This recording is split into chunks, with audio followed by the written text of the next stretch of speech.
Hello guys, দেখেন আজকে আমি নিজে হাতে মিষ্টি বানাচ্ছি। এই যে শিরাতে দিচ্ছি, দেখতেই পাচ্ছেন। আমার খুব ইচ্ছে ছিল মিষ্টি তৈরি করার। আজকে অতঃপর মিষ্টিটা তৈরি করে ফেললাম। তো বেশ অনেকগুলো মিষ্টি হয়েছে। আমি আস্তে আস্তে দিয়ে দিচ্ছি মিষ্টিগুলো। দেখতে থাকুন শেষ পর্যন্ত কীরকম হয়। সবগুলো দুধের ছানা দিয়ে তৈরি করা, কখনো তৈরি করিনি, আজকে ফার্স্ট টাইম তৈরি করতেছি। এটা জাল হবে প্রচুর। অনেকক্ষণ জাল হওয়ার পরে যখন মিষ্টির ধরনটা বুঝতে পাবো তখনই নামিয়ে নিব। নিজে যদি বানাতে পারি তবে কিনে কেন খাবো?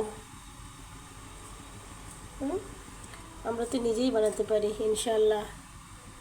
মাশাল্লাহ, সবাই চেষ্টা করবেন আমার মতো মিষ্টি বানানোর। আমরা যদি ঘরে তৈরি করে খেতে পারি তাহলে আমরা কেন দোকান থেকে কিনে খাবো?